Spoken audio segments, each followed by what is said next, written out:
So I've been brought back from the dead just because Colourpop announced their collaboration with Twilight a while ago, and I started imagining like all the ways it could go.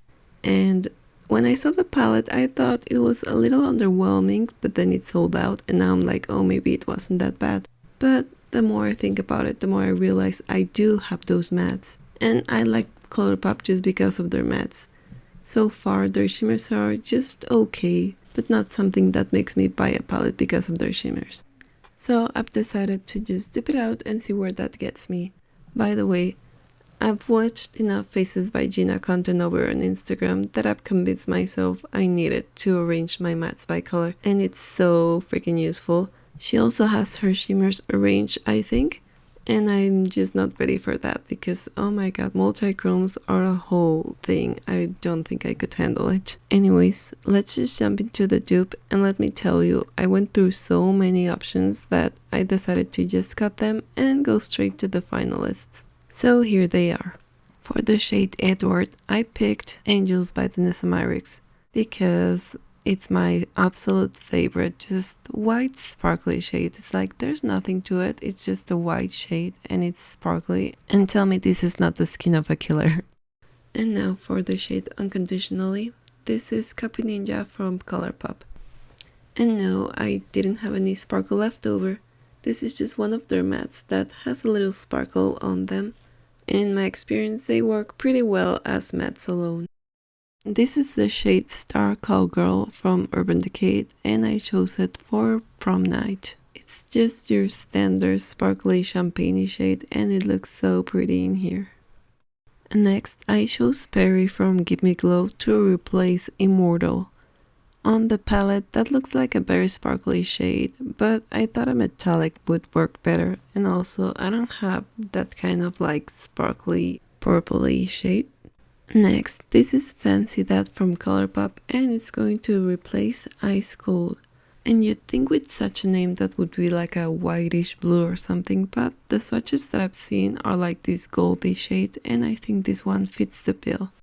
Next, this is the shade Fairy Kim from Colourpop, and it's gonna replace the shade Say It Out Loud from the Twilight palette. You know, I haven't watched this film since it came out, and yet I still remember this line. Next, did you know Luxie had a shade called Twilight, and it's one of the prettiest purples they've ever done, and they freaking discontinued it. Like, I cannot believe them. But anyways, this is going to replace the shade called The Collins. And honestly, this could have been a red and I would have put it here because how can I not with such a name? Next, this is Reptile from Copacetic, and it's going to be replacing the shade Lion and Lamb. And if I'm being honest, I just picked this one because of the color, because I just can't with the texture of this shade. It's so, are you seeing that? Anyways, this is the closest that I had to like a true green, I think, and it shifts. Up next, this is Bloody Oath from Glaminatrix Cosmetics, and it's going to be replacing the shade 17. It's a little more pastel-y, this one in my opinion, but it also has a bit of mutedness, so I thought it would work well. Next, this is Amazon Basin from Colored Rain. It's from the Safari palette, and I always use this shade whenever I can because it's so pretty. It's like a taupey gold shade. It's finely milled but sparkly, and it looks so pretty.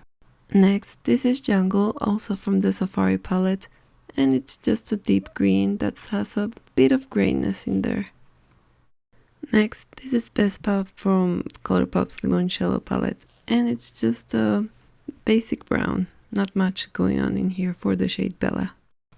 Next, this is Universe from Colourpop, and it's going to be replacing the shade Irresistible, which to me looks like a silver. I don't know if there's anything else going on with it, but based on swatches, I saw silvers.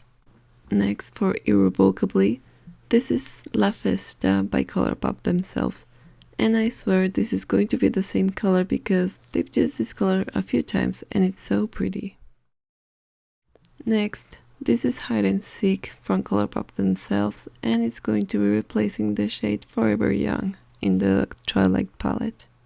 I'm not so sure about this shade because some swatches it looks like the typical black with sparkles, but in others it looks like a sort of cream, like I don't know. But anyways, this is the whole palette swatched out. And I think I did a good job with most of these. Some are maybe punchier than others, but I like it.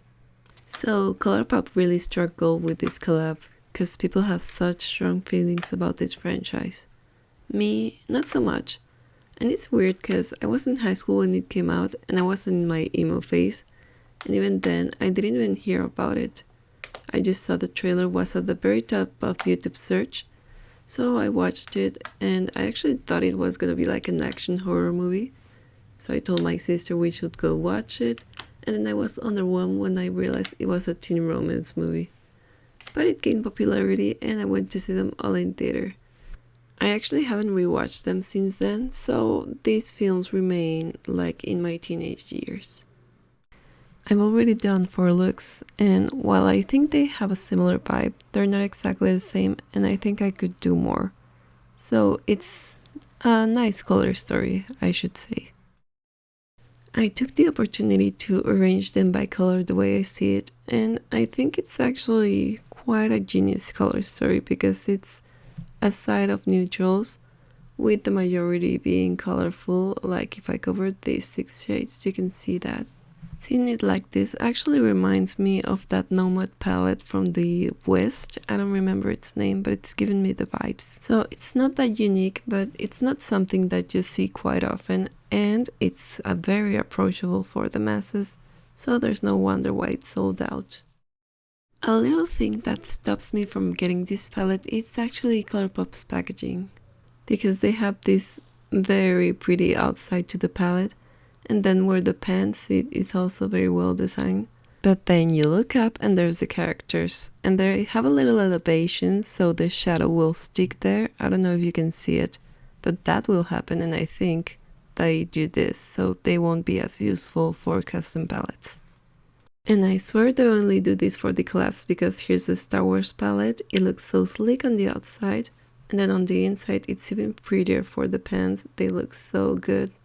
And then you look up and there's like all the characters and it's elevated, and this dude is pointing a gun at you. It's like, oh my god, stop it.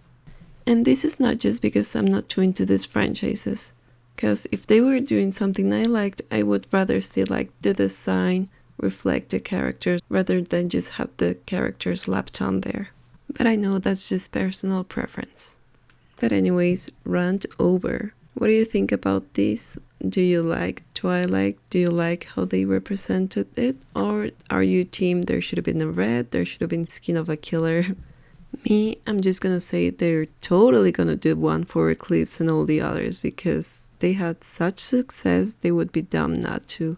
And I'll be thrilled to see how they handle all the other movies. Honestly, this is very fun to see. So yeah, that'll be all for me for now. Thank you for watching. Let me know if you liked this video and have a lovely day.